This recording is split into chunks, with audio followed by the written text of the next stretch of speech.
When it comes to quality sleep, Ashley has you covered with top mattress brands at winning prices and with special financing options available.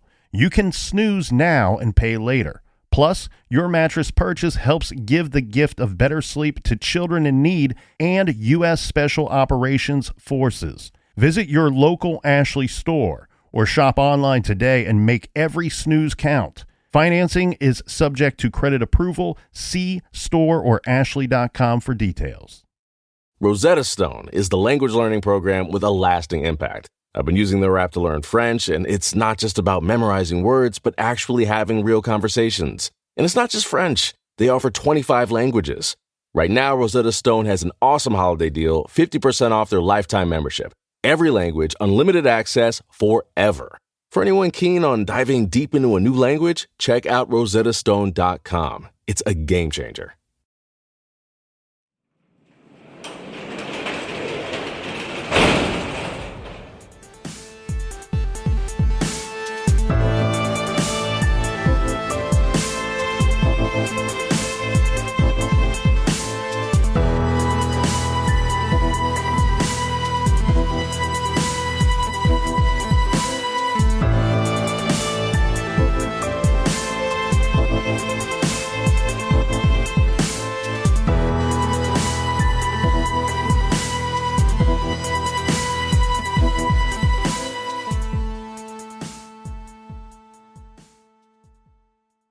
Welcome to True Crime Garage. Wherever you are, whatever you are doing, thanks for listening. I'm your host, Nick, and with me, as always, is a man who was born to love volcanoes. Here is the captain. It's good to be seen, and it's good to see you. Thanks for listening. Thanks for telling a friend.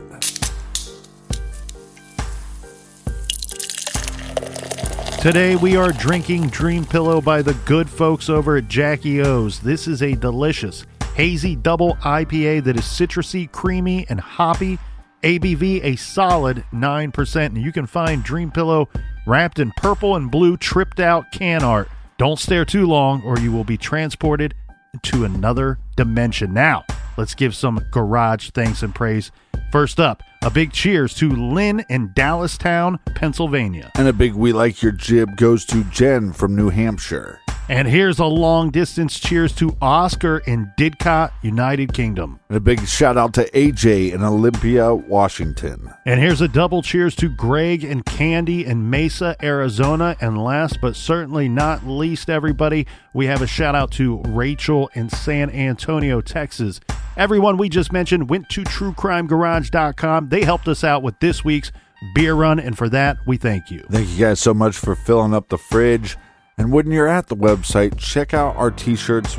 We launched a couple new ones. We launched a couple old ones. We have a couple hoodies in stock. We have the Snuggie sweaters are back. We have a Frank shirt, I think. And if you don't know who Frank is, then get out of here. And that is enough of the business. All right, everybody, gather around, grab a chair, grab a beer. Let's talk some true crime.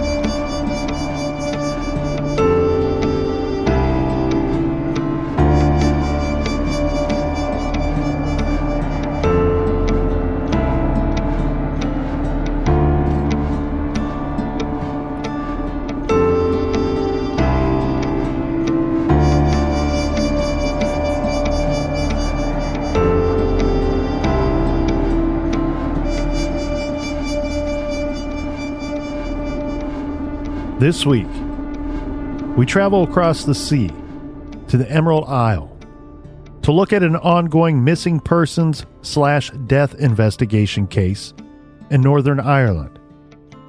But this isn't your average case of someone going missing and turning up murdered. In this case, no one is really sure what happened here, and the victim is a juvenile, a child who simply went out for a bike ride to meet friends and ended up dead in the strangest of places and in the oddest of circumstances. One detective called this the strangest case he'd seen in his over 30-year career. This is True Crime Garage, and this is the suspicious death investigation of Noah Donohoe.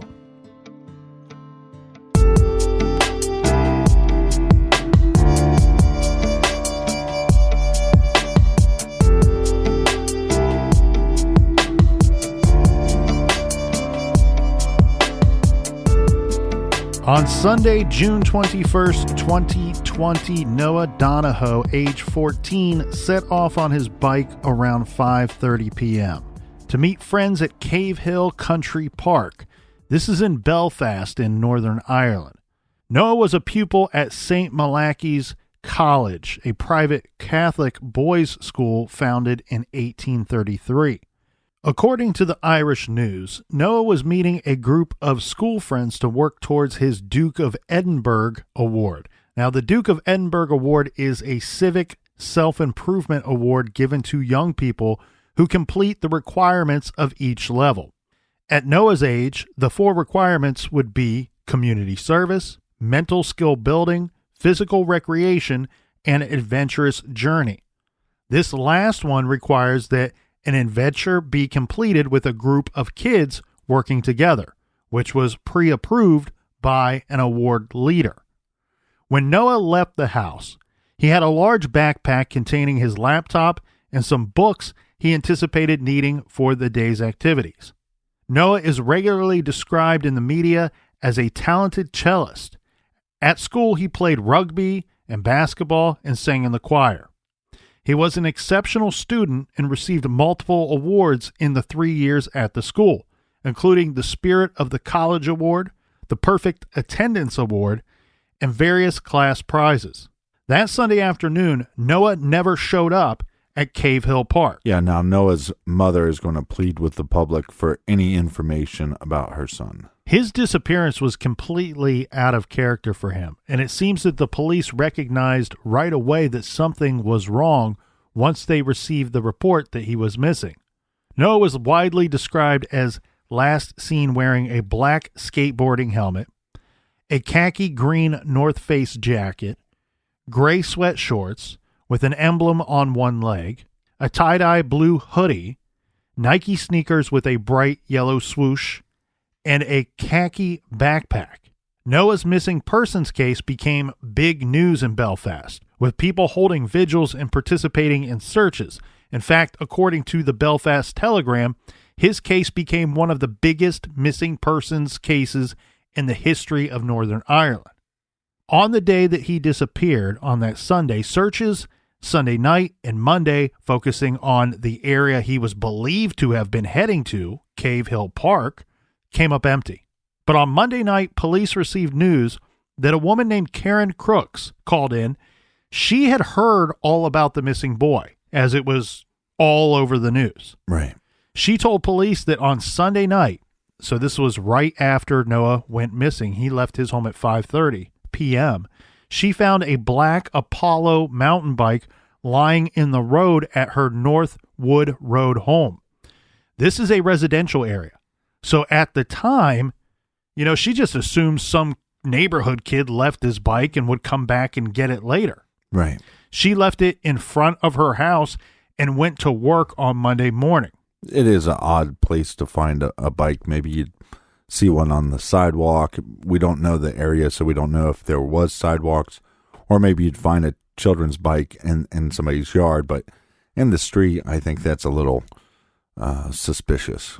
So on Monday, she heard about Noah from the news and the description of his bike, a black Apollo mountain bike. Mm-hmm. So when she went home, she finds that the bike is still in her yard. No one's come to retrieve it. She called the police at 7 p.m. And on Tuesday, police confirmed that it was, in fact, Noah's bike. So police now had an idea where Noah had gone. Note, this Northwood Road neighborhood is totally residential and is nowhere. It is nowhere near the park where Noah was supposed to be going, his his supposed destination. Yeah, I wonder how familiar he was with riding to the park. This was actually 2.5 miles away from Cave Hill, and no one had any idea why Noah would be in that particular area. One thing that Irish crime fighters have at their disposal that is of tantamount to this case, in cases like this, is CCTV cameras all over the place. Right. The Police Service of Northern Ireland, PSNI, was able to put together a timeline of where Noah went and when by compiling CCTV footage from businesses and homes. I believe they had over 20 pieces of video footage with Noah on it. Yes, so this was from 22 different sources, and they were able to watch 9 full minutes of Noah's journey. This was broken up footage from 22 different cameras that captured Noah as he went past. By utilizing the timestamps on the footage, they were able to track his travels that Sunday evening. Here are their official findings. One note before we get into the route Noah took that day: Noah's home address where he lived with his mother Fiona has not been published. Right. Media outlets like Belfast Live have published maps showing the different points where Noah was seen on CCTV that afternoon. And they placed the starting point at the intersection of Apsley Street and Armayou Avenue. And I'm going to spell those just in case I'm not pronouncing them correctly. That's Apsley Street and Ormeau Avenue. The bike ride to Cave Hill from this area is 6.7 miles. So it would take Noah over an hour to get there. And like you said, he's not in the area he's supposed to be. That is one of the biggest mysteries of this case. Yes, and there's no real reporting about whether Noah had biked to this area before or if he was even used to such long bike rides by himself. So we don't know if he's familiar with this area where he's not supposed to be. Right. The Irish News reported that it was thought that Noah may have taken a wrong turn, simply got lost from his home in South Belfast on his way to Cave Hill and ended up in the Shore Road Northwood area where his bike was found instead. Well, and how many times have you been driving or riding your bike or whatever you're doing? You make a wrong turn because you think it looks familiar, and then for a mile or a few miles, you're going, okay, now this doesn't look familiar. Right. And so you just keep going like, oh, I'm going to see something pretty soon that makes me realize I'm going in the right direction, but you just don't. Well, and this is just last summer when this boy vanished. So keep in mind, Noah had a phone with him, and he's a smart 14-year-old. If he made a wrong turn, one would think he would just use a map app to obtain directions. Regardless, a wrong turn, even if that's the case, it's certainly logical. But if that's the case, it does not explain him vanishing. Right. Let's go through the timeline presented at the August and November preliminary hearings. Okay, so to be clear with everyone, they have held these hearings to try to determine what happened in this case. This is not a trial. This is simply people getting together and trying to decipher what happened in this particular situation. The timeline is as follows. Noah left his home in South Belfast on Sunday, June 21st at 5:41 p.m. on his bike. He had on his jacket and his backpack. He then traveled along Ormayou Road at 5:42 p.m. towards the city center before cycling through Victoria Square at 5:49 p.m. Then he hit Corn Market, High Street, and Royal Avenue, this at 5:50 p.m. So several different roads, traveling pretty fast along on his bike, covering a decent amount of ground. Noah was then seen traveling alongside the Art College near the corner of York Street and Frederick Street at 5:53 p.m. CCTV footage shows Noah traveling toward York Gate, by which stage Noah is clearly seen to no longer be carrying his backpack. Weird stuff. He's not interacted with anybody. He's simply traveling on his bike, And when we get to this clip, We can't see a backpack. he's no longer carrying his backpack. Noah then traveled along York Street, crossing Great Patrick Street and the motorway, which is another word for their highway, before turning left onto Broham Street and then right along North Queen Street at 5:57 p.m., moving toward the north of the city. This part is not on CCTV, but came from a witness statement saying that at 6 p.m., as Noah cycled toward the Grove Well-Being Center on North Queen Street and York Road, he fell from his bicycle just before the junction with the Shore Road.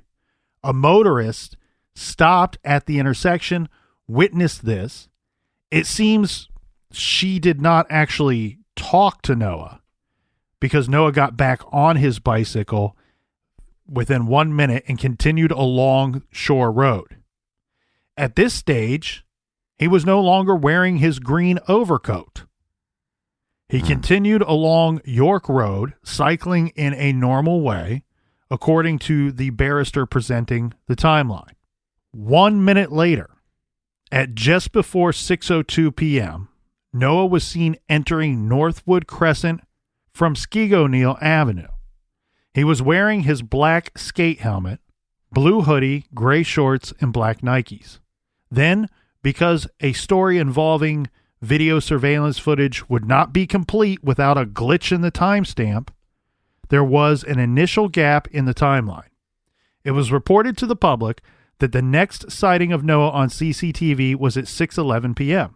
I think we're now 100%, and the cases we covered when there's CCTV where something is wrong. There's a timestamp is normally wrong.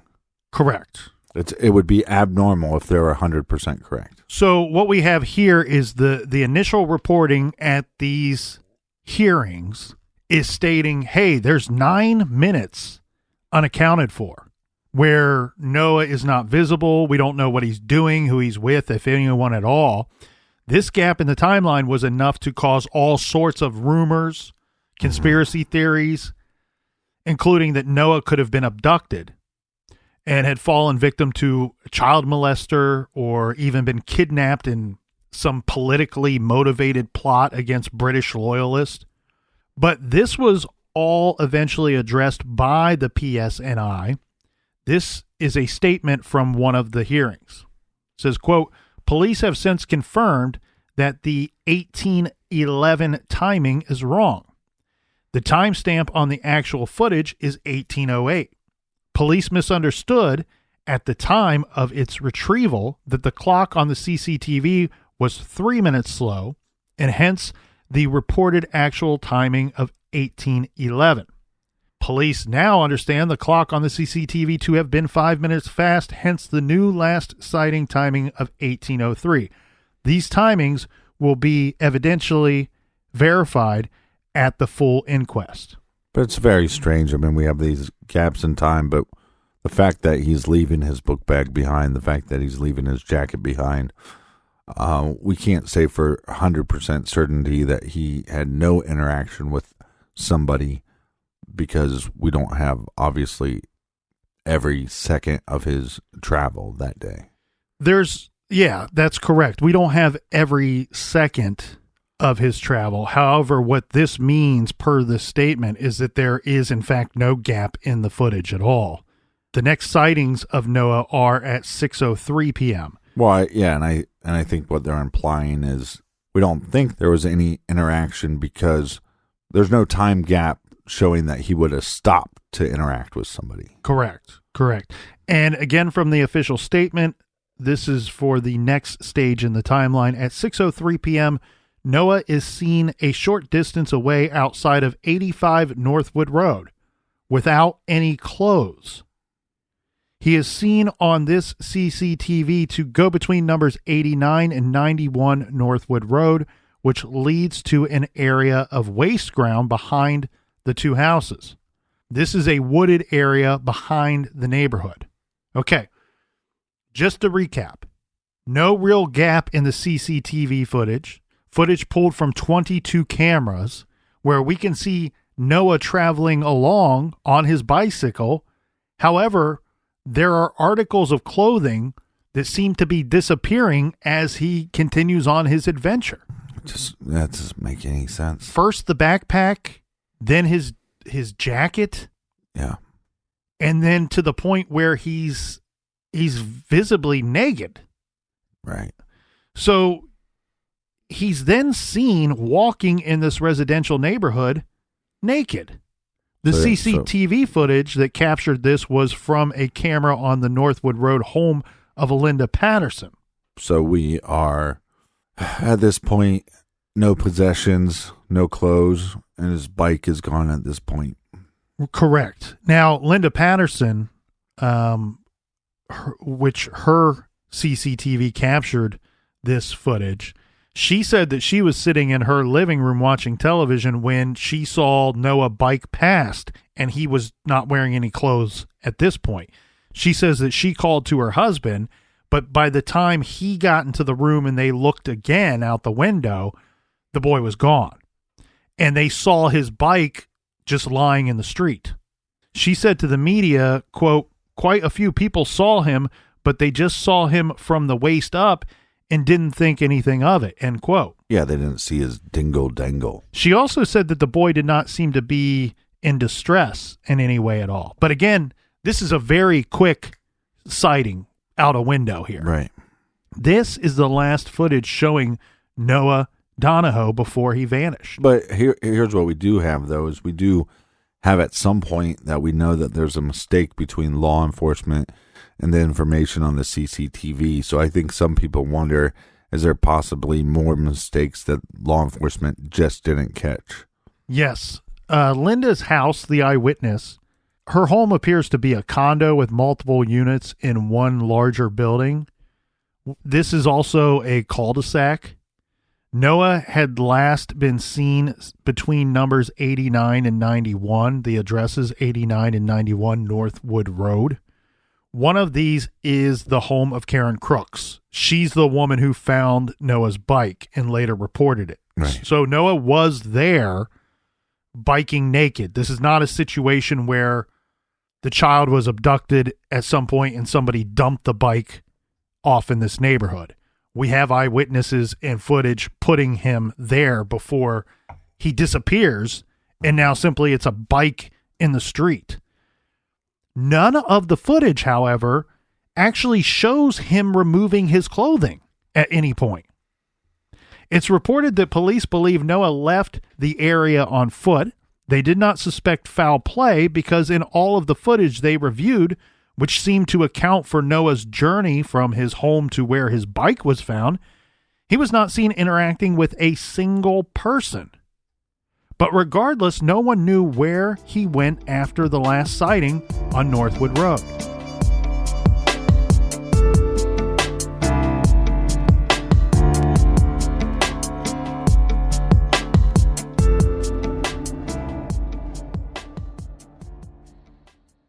This show is sponsored by BetterHelp. Do you look forward to the holidays? Maybe you struggle with seasonal blues. This time of year can be a lot, and it's natural to feel some sadness or even anxiety about it. But adding something new and positive to your life can counteract some of those feelings. Therapy can be a bright spot, something to look forward to make you feel grounded, and to give you the tools to manage everything going on. If you're thinking of starting therapy, give BetterHelp a try. It's entirely online, designed to be convenient, flexible, and suited to your schedule. Just fill out a brief questionnaire to get matched with a licensed therapist and switch therapists at any time for no additional charge. Find your bright spot this season with BetterHelp. Visit BetterHelp.com/garage today to get 10% off your first month. That's BetterHelp, HELP.com/garage. Dreaming of overseas adventures or connecting more deeply with family from afar? Rosetta Stone bridges the language gap. I've tried others, but Rosetta Stone's immersive lessons and voice feedback technology are game changers. Dive into 25 languages by learning intuitively, just like when you were a kid. And here's the holiday sparkle. Grab a lifetime membership now and save 50%. Gift yourself the world. Head to rosettastone.com now and save 50%. Major phone carriers make you sign contracts with rigid data plans to trap you into a kind of forced phonogamy. Sounds pretty insecure if you ask me. At Consumer Cellular, we believe in a more consensual and healthy form of phonogamy, free of contracts and more flexible to your data needs. This way, you stick around not because we force you to with contracts and fees, but because you love our phone plans. Like ardently love our phone plans. Phonogamously. Consumer Cellular. When freedom calls, we're here to answer. Call us at 1-888-FREEDOM.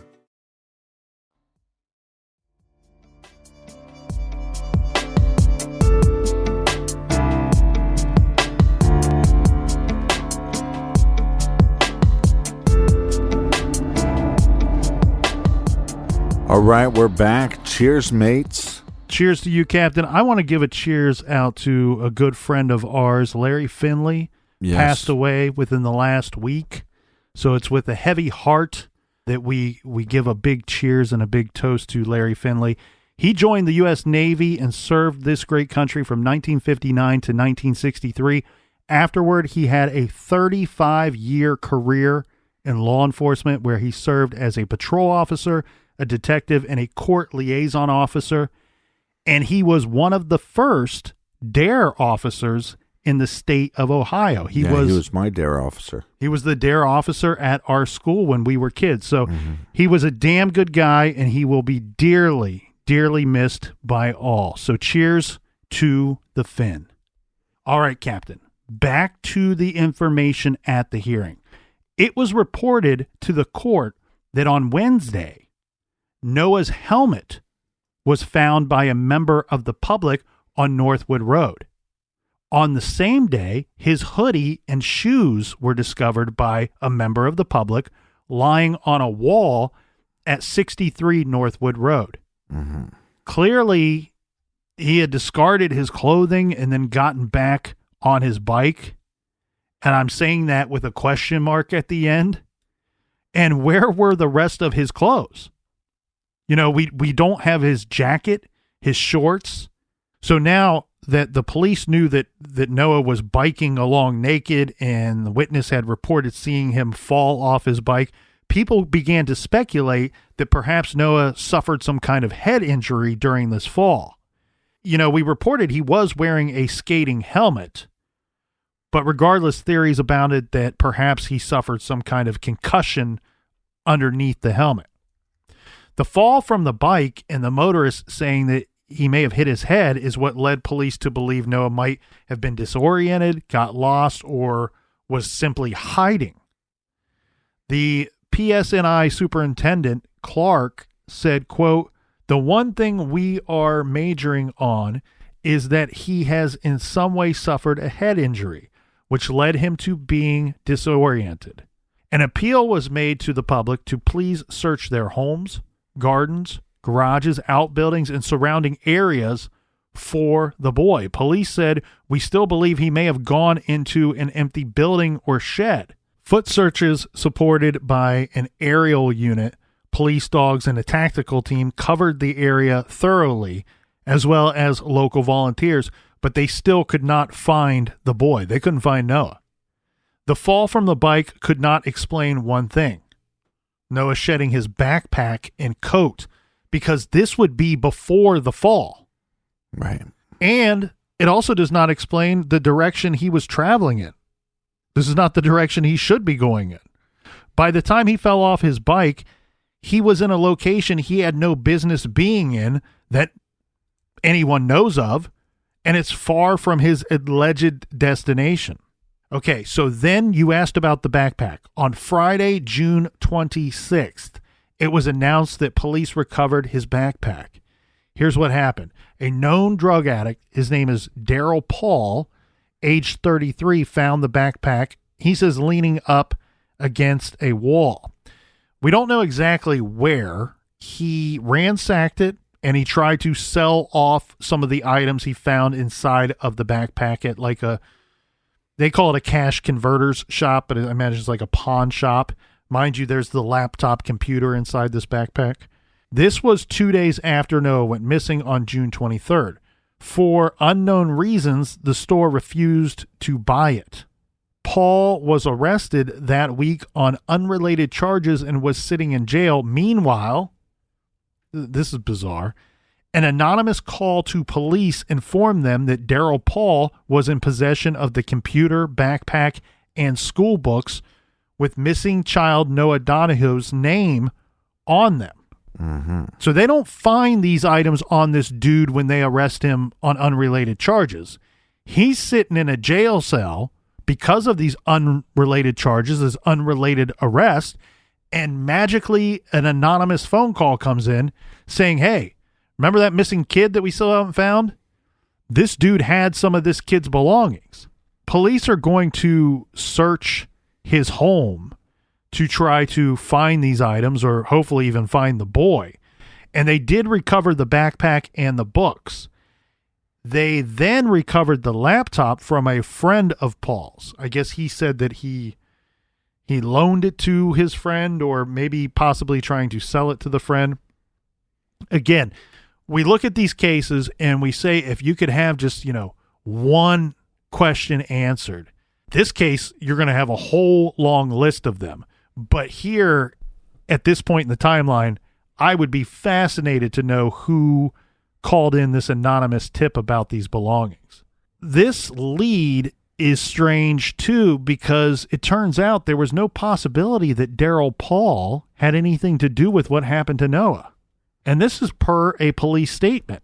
Quote, CCTV footage confirmed that the individual who took the bag was a number of miles away when Noah was last seen with the bag at or about the art college. Right. This individual is being investigated for the offense under the Theft Act, and the police will deal with this matter separately. So, Paul, per CCTV footage, they can put this guy at a completely different location, miles away from where this boy was when his backpack disappears off of his body, off of his person on the CCTV footage. Right. According to statements made at the preliminary hearing, Noah's phone was discovered within a few days of his disappearance. This was near a playground on North Queen Street. A citizen found the phone and turned it in. It was reported that both the phone and the laptop were undergoing forensic examination, as one would expect, although initial investigation did not discover anything useful or any useful information on either of the devices. Right. We don't have any record of him making connection with somebody through these devices. Yeah, it doesn't seem to be communicating with anybody. As far as we know, he's not looking up a map app to indicate that he's aware that he's lost. Again, we also don't have any communication of why he would be in that area and not heading towards the park. So as you will recall, the final piece of the CCTV footage showed Noah walking naked near a house on Northwood Road, where his bike was found. Searches of the area at the time turned up nothing. But by Thursday, police seemed to be on to something. And we say that because by that Thursday, they're now asking everyone to stand down on their public searches. Remember, they were asking the public for help, for information, and for them to search their properties. Right. They're now asking the public to stand down. On Saturday, June 27th, 6 days after Noah was last seen, there was news. Police found Noah's body at 9:45 a.m. in a storm drain complex underneath the Shore Road area. Search and rescue teams had been searching the complex apparently for several days, Captain. PSNI Superintendent Clark made a public statement saying, quote, while we have no official identification, we believe it is the missing teenager Noah Donohoe. Clark asked the public to stop spreading baseless rumors about Noah being murdered, stating that said he did not believe foul play to have been a factor. Yeah, I don't think there was any puncture wounds, like bullet holes, or he wasn't stabbed with a knife or anything. Right. We do have some information from the autopsy. It was conducted and rumors flew that Noah had been murdered, placed in the storm drain system to hide the body. Yeah, and look, my issue with this examiner saying people shouldn't question things so much, in this area, they did have people that we're being harassed and stalked online. So it's not out of the norm for the public to have some questions about that. We have a missing child that we have on film, basically removing all his belongings. It just doesn't add up. Correct. And the thing that we have going on here, too, is the baseless rumors that the investigators are telling the public, hey, can you please stop with this? This is not helping our investigation at all. Because what you have here, Captain, is we know that his bike was found on Northwood Road. And then we have the public statement of, well, we tracked him via camera footage to where his bike was found. And then about a week later, we find him in the storm drain complex. We'll go through the storm drain complex here in a little bit, but we find his body in this area. What you have is accusations by people online who are saying, okay, well, this person that lives on Northwood Road, they must have killed him and abducted him and killed him.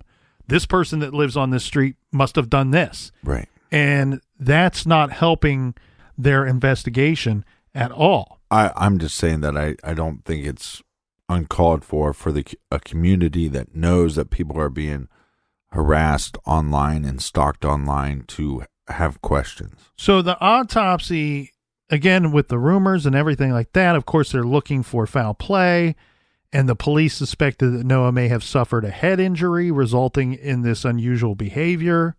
The coroner was also looking for any signs of head trauma or head injury. The results of the autopsy were startling to many. It was found that the cause of death was drowning. Noah had drowned in the storm drain system, or it appears to be that way. Right. And to make things even more puzzling, it was also revealed that he did not sustain any severe head injury. In fact, there was no detectable head injury at all. According to the BBC, Coroner Joe McCriskin said there is no evidence that Noah was attacked or that any other person was involved in his death. He also expressed concern about continued baseless online speculation about the incident. Now, what about his mental health? Do we know if he's on any medication, or do we know if he was ADHD or anything like that? It does not appear that he had anything of concern.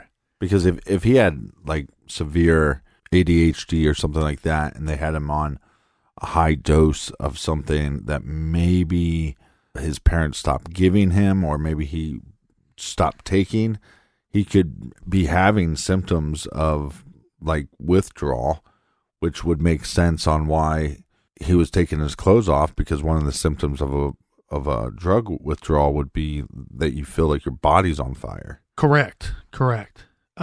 Let's go through that storm drain system here, because anybody that's not familiar with this case, they're probably just picturing this boy being found in a ditch somewhere. Mm-hmm. You know, a large puddle of water, so to speak. So the storm drain system, and also let's try to figure out how he got there, because this is not what you're picturing if you're not familiar with this case. The police believe that Noah entered the storm drain of his own accord. This is something you would have to physically get into. Yeah. And the police say that they know exactly where he went in. Now, we don't know exactly how they quote unquote know this, but they figured out that he was in the drain system and went in to search for him and ultimately retrieved his body. There's an obvious location where he could have entered if you believe that he's entering the nearest to where his bike was found. So that could be how they quote unquote know that he entered the storm drain system at this location. I don't think anybody knows anything in this case, is why I'm using air quotes there. Yeah, nobody Nobody knows anything. Well, nobody can see that you're making air quotes except for me. But I think the thing here, the evidence that they're just not pointing out, which is obvious, is that there's latches with locks on these storm drains. So process of elimination, if all of them are locked going forward, you know, the next 5 are locked and the 5 behind us are locked, but this one isn't. I think that's where they know the point of entrance. Yeah, so remember Karen Crooks, the nice lady who found Noah's bike and reported it. The entrance to the storm drain where it is believed that Noah went in is at the bottom of her yard, behind her home. Now, this is not a manhole or one of those small under the curb openings like we see in our cities here in the U.S. Mm-hmm. This drainage system is massive. It's a maze of underground tunnels spanning 1 kilometer, and the drains themselves are huge. Yeah, I'm not saying it looks just like this, but if you think of like Stephen King's It, It's exactly what I thought of. The dairy sewage system, that's what I'm imagining. These have been described as culverts carrying underground waterways, and the entrance behind the Crook's home is a very imposing looking opening. Photos of the access point to the storm drain system it is thought that Noah entered are available online. The entrance is a very large concrete opening that descends into the ground, almost resembling the entrance to an underground tomb or maybe a crypt. And the opening is topped by a very imposing iron barred grate, clearly intended to keep people out. So the grate intended to keep people from going into the drain system. At first, there was some question as to whether Noah could fit through the bars. Karen Crooks said her small boys, their ages are 5 and 7, told her when they were discussing the case that they were able to squeeze through and had done so. The bars were 7.5 inches apart. Now, that's according to the Irish News.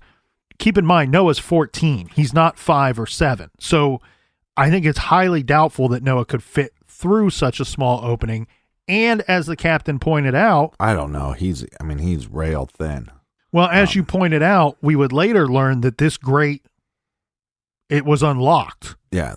So it's intended to keep people out, but if you don't put a lock on it, it's the same as any unlocked door. Anybody can walk through the thing. Right. This could just simply be a tragic coincidence. I guess the complex had been inspected on June 18th, just 3 days before Noah died, but the inspection failed to note that the access hatch was not locked. Right. So on June 21st, when Noah had, for unknown reasons, decided to enter the storm drain, it was unlocked. The infrastructure officials placed a padlock on it on June 24th. This is after they discovered that the police were considering whether Noah could have gone into it. Yeah, 3 days after. This is 3 days too late. So again, from the public's perception, right, you have this boy who went into what should appear to be a locked grate, and it's going to be reported as such. Now you're wondering, how did he magically end up in there? And then you find out, well, it was only locked just before they found him. It wasn't locked on the day that he went missing. Wait, hold on. Do you smell that? Lawsuit. So once it was established where Noah accessed the storm drain system, it took police several days to find his body. The waterway tunnels were pitch black inside, and it took many twists and turns. The PSNI Superintendent Clark told the media that the storm drain system searches were, quote, extremely challenging. Well, and what's going to be very challenging here is that even if they say he died from drowning, again, like we've talked about the case yesterday, fire destroys evidence, water destroys evidence equally. Yes, and the superintendent included this in his statements about finding the body, saying, in my 30 years in the police, this is one of the most unusual missing person inquiries that I have dealt with. At the second preliminary hearing, this was on August 28th, the coroner addressed the court with his findings about the storm drain system and Noah's demise. This is quoted from the Belfast Live. Quote, today, in conjunction with the police and my counsel, I am providing some details which will dispel the many baseless and inaccurate rumors which continue to circulate. Today, I will set fact against fiction. To me, it seems likely that Noah entered the storm drain to the rear of 85 Northwood Road by lifting a metal drain cover, which at that time was not secured. I have examined the drain cover, as have police officers, and it seems entirely possible for Noah to have been able to lift that cover and enter the drain system at that location," end quote. The coroner described the drain as running underground from Northwood Road to Shore Road. And again, with him being found over a kilometer away from the entrance, this is a pretty big underground tunnel system. Yeah, I mean, it took him days to find him, but also could he have gone down there? And again, we don't have pictures of this location, so could he have kept traveling when he got down to the system? Without going through all the actual points and different roads and stuff, because I think it will just get confusing here in this audio format that we have. But there are maps online to, one, show you his journey that he took on his bicycle before going missing. And there are also maps that will show the different entrance points to this underground waterway tunnel system. I will post those on our website, and I'll also post those on social media, Instagram at True Crime Garage, Facebook at True Crime Garage, and Twitter at True Crime Garage. But something that's incredibly important to understand here is the environment within the drain system itself. It's described as, of course, challenging. There's a lot of twists and turns. The drainage system there, it backfills with water during intervals between low and high tides. So what we have here is the storm drainage system is tidal. The water levels would ebb and flow with the tides. Right. It would be entirely possible for someone to enter the drain when the water level was low or even very low, thinking that it would not pose any type of danger, only to get trapped down there when the tide rushed in. On July 6th, Fiona, this is Noah's mother, issued a statement that read, in effect, "At this time, we are working with the PSNI on matters which are outstanding to the investigation, and we are seeking answers to questions which arise. Noah's disappearance and death undoubtedly raise questions. However, public speculation in theory is unhelpful. We are dealing with the facts." Okay, here's some questions. One, we don't know why he was going in the direction he was going in and not towards the park. That doesn't make any sense. We have some time gaps, but we don't think that he was communicating with any individual. What happened during those time gaps? We have those questions because sometimes we have items missing from him, but we don't have video footage of him actually discarding those items. Other question, why does he get off his bike? Next question, he's naked. Why? And then what was the reasoning for going into the drainage system? Was that because he was naked? Right. And he was looking for a place to, I don't have any clothes. I need a place to hide. And then, like you said, the tide comes in and he drowns. Or was he having some kind of break? Was there some medical issues he was having that maybe his parents didn't know about? Maybe classmates knew about? I mean, the only reason why I say that possibly a symptom, and we can't even say for sure that it was a symptom, was like that he would feel like he was burning, because why else would you take off your clothes? Right.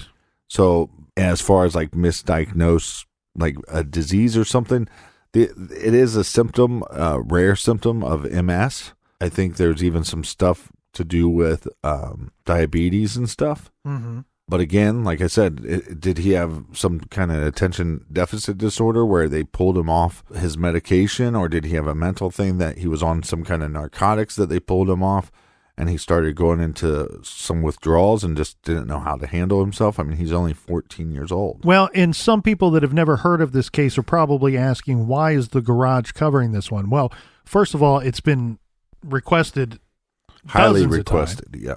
And then second of all, for a week while this child was missing, it was considered by the public to be an abduction and possibly a murder. Right. Then he's found.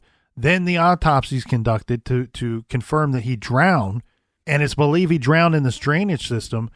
Well, a good amount of the public still question what the hell happened here. And so we have to look at this put it under the garage microscope and wonder if there was a crime that was committed here. Now, on August 9th, his mother put a post onto Noah's Facebook page that says, "Why do we not all wake up? My son died. We have no answers. We have nothing. Please start questioning why I have no answers." That same day, a petition was circulated on change.org, and this petition was people requesting that the PSNI, they're questioning the investigation itself and PSNI's handling of Noah's case. This petition got 22,500 signatures in just 2 days. So there's a lot of people that want to know what the hell happened here. Right, because, and let me put my tin hat on, but the world we live in is not the world in which they just tell us about. And what I mean by that is just because they say that, the walls are blue, sometimes you're looking at the walls and you go, those damn walls are red, but everybody's trying to tell me they're blue. And that's why I was saying, is the CCTV footage accurate, and is the information that law enforcement is putting out to the public, is that accurate? Mm-hmm. And if it is accurate, then there was no communication. There was nobody else involved. There was no person of interest that he came in contact with. But you have to start with believing the information that has been given. Well, and many people have stated that the autopsy did not yield results that anybody felt good about. Many people believe that the autopsy itself, which we're only able to report a little portion of it. I don't know, could not find what I believe to be the complete autopsy to have been released. Right. And then we've seen in multiple cases, hold on, I smell him, a little Fahmy Malik. We know in plenty of cases of suspicious deaths or possible murders where the autopsy they don't make a lot of sense, or there's errors. I mean, we saw that in Kendrick Johnson's case. We see that with like the Boys on the Tracks case. Yeah, but I think that's quite a accusation there to be. No, I'm just saying that. I'm just saying that there's people in the public that will question that because of those cases, because of the rumors that they've heard about other foul play. I'm not saying that you should assume that the autopsy wasn't done correctly or that there was some weird workings of the autopsy. I'm just saying that that's because of other cases. People go, we still don't have any answers. Right. Well, was this autopsy done correctly? Was the investigation done correctly? Do the parents actually know, but they're hiding something from us? Yeah, and you're right. Many people have put forth the idea that the autopsy only presents more questions than it did answers. There was to be an inquest in the case of Noah Donohoe's death that was set for this week. In fact, it was set for Monday, January 18th, 2021. It appears that has been postponed because of the COVID situation. So now what they're saying is, and I'm going to pull up this article here because this is a very fluid situation. Again, there was supposed to be a preliminary hearing where they were going to go through everything, all of the facts of the case just earlier this week. What statements have come from that is that, one, it's to be postponed. There is some type of further hearing, which I don't understand the difference in what these hearings are, and I'm not going to pretend to. But what I'm seeing here, Captain, is that a further hearing will be conducted on April 12th, 2021, so this year. However, the formal final inquest will be held January 10th, 2022. Per that, we're going to be left with little in the way of answers until we have that, I guess, that final formal inquest, that final formal sit down. Yeah, this is definitely a case that we're going to need to revisit on off the record. And it's just really sad. I mean, you got a kid, a young kid that's intelligent, good-looking kid, again, it's just, there's so many questions. Why is he heading in that direction? Why is he taking his clothes off? Why is he taking his belongings and just tossing them aside? All the way down to where he's not even on his bike, he's on nothing, and then he goes into a draining system. And why is that system, why was it unlocked? Well, and I can only go off of what I'm reading and what I'm seeing, and it does not appear that anyone's denying or questioning if the grate itself was unlocked. It seems to be pretty understood across the board that happens to be the situation. What is completely bizarre, and I think, I saw somebody post this, and I think this is the only way to describe this case in this situation. We had the chief inspector who says this is the most bizarre missing persons inquiry that I've seen in my 30 years on the force. But take that a step further. The best way to describe this is someone said this case is a real head scratcher. And that's exactly what it is. This case is fascinating to me. I have no freaking clue what happened in this situation, because we can say things like, well, maybe there was a mental break. Okay, there's no history. There's no evidence leading up to this event of that we've been made aware of. We can say, what about drugs? What about a toxicology report? He doesn't seem to have been a drug user, number one, and number two, there is no report of what was found or not found in the boy's system. The thing here for me, Captain, is it's question after question after question to get to this result. There's no answer after answer after answer, and this is what we have. No, he said he was going one place. He ended up in an entirely different place. He had the means and the resources to correct his route if he realized at any point he was lost. Right. Then we have his personal items and clothing seem to be disappearing right before our eyes. All of this stuff comes off of his person, but yet at no point on any of this camera footage. Now, mind you, there's tiny little breaks. It's 22 cameras piecing together 9 minutes of his travels, but it's boom. He's fully clothed, backpack, helmet, everything.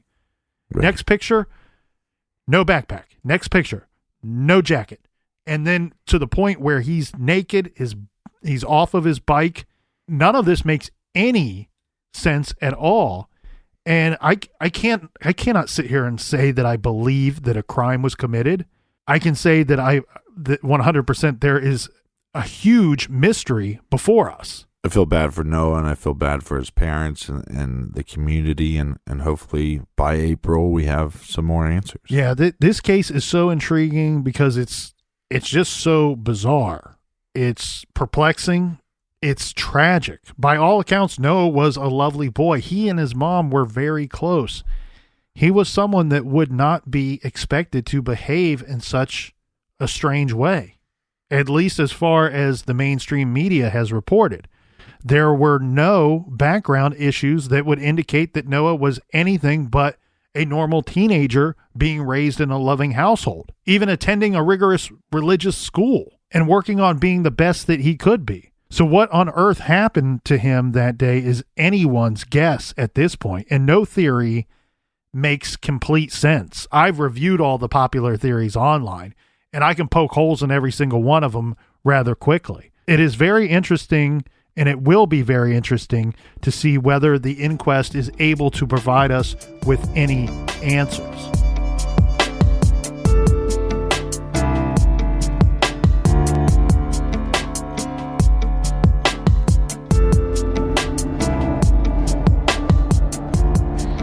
For our bonus show called Off the Record, download the Stitcher app. It's on Stitcher Premium. And for all of our old episodes, they are free on the Stitcher app. Thank you guys so much for listening. Thank you so much for telling a friend. See you back here in the garage next week for a new Off the Record and a new case. Until then, be good, be kind, and don't litter.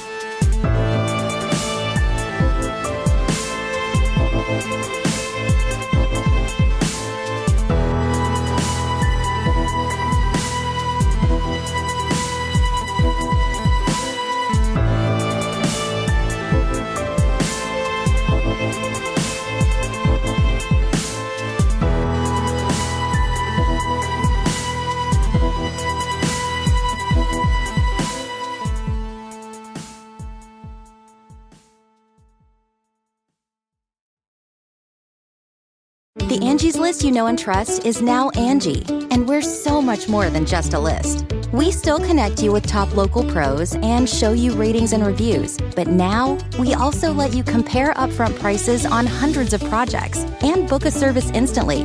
We can even handle the rest of your project from start to finish. So remember, Angie's List is now Angie, and we're here to get your job done right. Get started at Angie.com. That's ANGI, or download the app today.